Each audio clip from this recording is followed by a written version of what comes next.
Bonjour et bienvenue à Up dans le Wok. Aujourd'hui, on va faire du poulet kung pao. Et là, il y a peut-être des gens qui vont penser que ça ressemble à notre recette de poulet aux noix de cajou, mais c'est vraiment pas la même palette de saveurs. Le poulet kung pao, c'est un plat chinois avec des saveurs là, Sichuan. Donc, pour les personnes qui aiment les recettes du style le tofu mapo, c'est probablement une recette que vous allez aimer aussi. On va aller voir la liste des ingrédients, mais juste avant, n'oubliez pas de vous abonner à notre chaîne.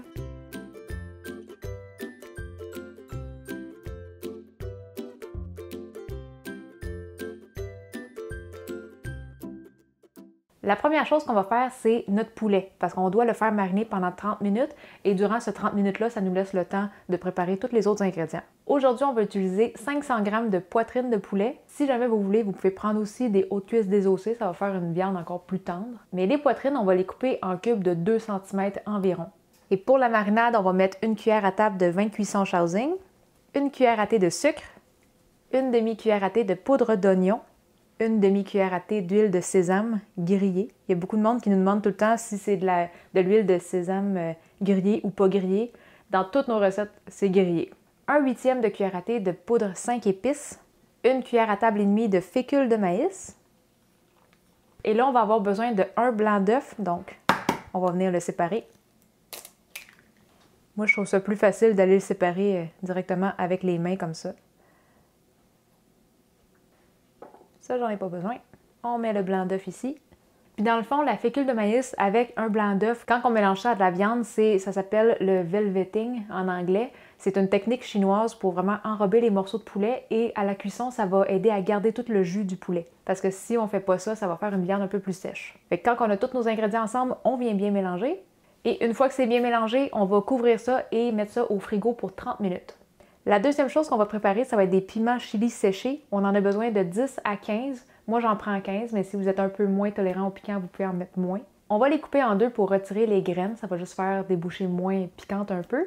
Et après ça, on va les réhydrater. C'est pas nécessaire que ce soit de l'eau bouillante, mais moi, je la fais chauffer quand même un petit peu parce que ça va se réhydrater plus vite. On va les laisser tremper comme ça un 15 à 20 minutes et au bout de ce temps-là, on va juste aller les égoutter et on va les couper en plus petits morceaux. Mais si jamais vous voulez être capable de les trier dans votre assiette parce que vous ne voulez pas nécessairement manger les piments séchés, laissez-les en gros morceaux, comme ça va juste être plus facile à tasser. Mais moi, je les mange, donc je les coupe en petits morceaux.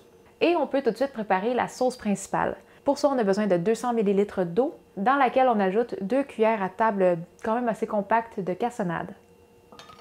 Et il va aussi avoir du vinaigre noir. La quantité peut varier de 1 cuillère à table et demie à 2 cuillères à table. Pour mon goût à moi, j'y vais avec 2 cuillères à table parce que j'aime les affaires qui sont quand même assez vinaigrées. Mais sinon, vous pouvez commencer avec 1 cuillère à table et demie et vraiment à la fin de la recette, si vous trouvez qu'il en manque un peu, il ne sera pas trop tard pour en rajouter. Le vinaigre noir, c'est surtout dans les épiceries asiatiques qu'on va le trouver, mais si vous n'êtes vraiment pas capable de le trouver, vous pourriez prendre du vinaigre balsamique à la place. C'est pas exactement pareil, mais ça serait l'alternative la plus proche. On continue avec 1 cuillère à table de sauce soya claire, 1 cuillère à thé de sauce hoisin. Et il ne faut pas qu'on se mélange avec de la sauce d'huître. La sauce hoisin, c'est une sauce qui est complètement différente. 1 demi-cuillère à thé de sauce soya foncé, ça va ajouter un petit peu de couleur au plat. Et on va mettre 1 cuillère à table de fécule de maïs directement dans la sauce. C'est une sauce qu'on va épaissir vraiment rapidement quand on va la mettre dans le wok. On va bien remuer tout ça. On peut mettre ça de côté et passer à la préparation des prochains ingrédients. Un des ingrédients clés de cette recette-là, ça va être le poivre de Sichuan. Nous, on va en mettre 1 cuillère à thé et demie, qui n'est pas une énorme quantité. Je vous dirais que la plupart du temps, ça va être le double de ça. Mais on voulait garder un niveau de piquant quand même assez raisonnable, parce qu'il faut dire que le poivre de Sichuan engourdit un petit peu la langue aussi. C'est une sensation qui est différente de juste du piment. Si vous n'êtes pas certain avec la quantité, vous pouvez commencer avec un petit peu moins que ça. Et si au moment de manger, vous voulez en avoir plus, vous pouvez juste en rajouter directement dans votre assiette. Pour ceux qui n'avaient jamais vu du poivre de Sichuan, ça vient comme ça dans des petites écorces. On doit venir le moudre parce que sinon, ça fait vraiment des gros morceaux sous la dent. Si jamais vous n'avez pas de mortier comme ça, vous pouvez prendre aussi un sac Ziploc avec un marteau pour attendrir la viande puis juste taper sur vos petites écorces. Ça va faire de la poudre aussi. Ah, ça sent bon. Tu le sens-tu jusque-là? Non, pas encore. Ah, oui, oui, oui. Ah! Oui, maintenant de ça. C'est vraiment parfumé. Ah, ça sent bon. Donc ça, c'est assez moulu à mon goût. Les autres ingrédients qu'on va avoir besoin rendus à sauter tout dans le wok, on va avoir la sauce aux fèves et piments rouges. Les saveurs de ça sont quand même assez particulières, c'est assez épicé, c'est très salé aussi. Il faut faire attention pour ne pas trop en mettre. C'est difficile à remplacer par une autre affaire, comme si vous essayez de mettre du sambal olek ou de la sriracha, là, ça sera vraiment pas le même résultat. Il faut essayer de trouver cette sauce-là pour avoir vraiment les bonnes saveurs du plat. Et si jamais vous ne savez pas dans quelle autre recette utiliser cette sauce-là, vous pourriez aller voir notre recette de tofu mapo. Je vais mettre le lien juste en haut et dans la description de la vidéo. Ensuite, on va hacher 4 gousses d'ail. On a aussi du gingembre haché. On va utiliser seulement 2 cuillères à thé. On a notre poivre de Sichuan qui est prêt à être utilisé dans le wok. Nous, dans cette recette-là, on va utiliser des arachides grillés non salés. Vous pourriez prendre un autre type de noix, comme des noix de cajou si vous voulez, mais typiquement, ce serait plus souvent des arachides. On a besoin de 1/3 de tasse, qui est environ 60 grammes. Et pour finir, on va utiliser 3 branches d'oignon vert. On va utiliser autant la partie blanche que la partie verte et on va couper ça en petits morceaux de 2-3 cm. Une fois qu'on a tout préparé nos ingrédients et que le poulet a fini de mariner pour 30 minutes, on est prêt à tout cuire ça dans le wok. On va mettre la température à feu moyen élevé. Je vais commencer à 300 degrés Fahrenheit et je vais peut-être m'ajuster un petit peu après. On met un petit fond d'huile. On attend que ça devienne bien chaud. Une fois que c'est chaud, on va mettre le poulet et on va bien l'étaler sur toute la surface. On va le laisser se saisir un petit peu pour avoir un côté un peu grillé. Une fois que c'est bien saisi, on peut le remuer et on va le cuire complètement. Moi, la cuisson va prendre environ 4 minutes, mais ça peut varier un petit peu chez vous, tout dépendant de la grosseur des morceaux que vous avez coupés.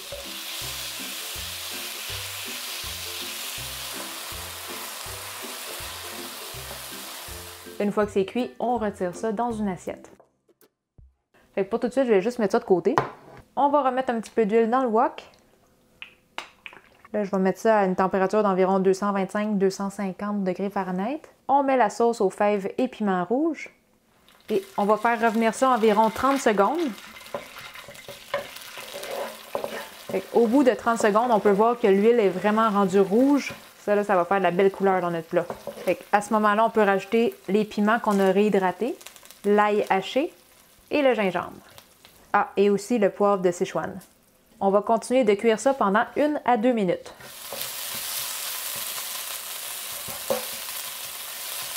Fait que là, moi, ça fait à peu près 2 minutes que je fais revenir ça. On va mettre la sauce, mais juste avant, on va venir la rebrasser parce qu'on peut voir que toute la fécule est retombée dans le fond. Et là, je vais juste monter le feu un peu pour amener ça à ébullition pour que ça s'épaississe bien. Okay. On peut voir que ça devient vraiment plus foncé quand ça s'épaissit. On va la laisser bouillir juste un petit peu. Ça, c'est bien épaissi. On remet le poulet. On met les oignons verts et les arachides. On remue 10 à 15 secondes et puis on ferme le feu. On peut fermer le feu. Donc voilà, c'est pas plus compliqué de faire un poulet kung pao. Et tout ce qui reste à faire, ça va être de servir et on doit absolument servir ça sur du riz blanc. Nous, on s'est fait cuire du riz jasmin et je vous dis qu'il faut vraiment le manger avec du riz juste parce que c'est des saveurs qui sont très punchées, très concentrées et si on fait juste le manger comme ça risque d'être un petit peu trop épicé, trop salé, trop vinaigré, mais tout se balance à merveille quand on met ça sur du riz. Donc, on fait notre assiette et on vous revient pour goûter.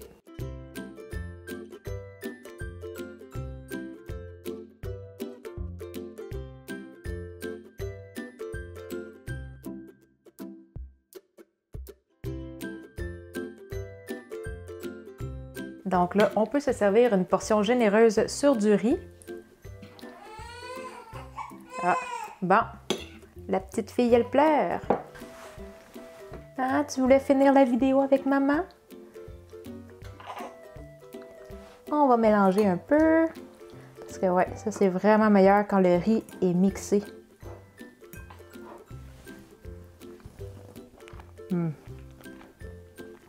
Oh, les saveurs de ça, là.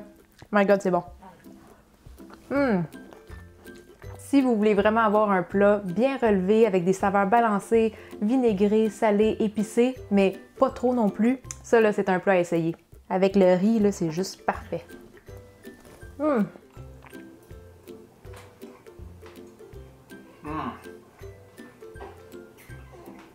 Même si ça ressemble un peu au poulet de noix de cajou, je vous le garantis, c'est absolument pas la même chose. Un plat qui est différent de tout ce que vous avez essayé jusqu'à maintenant.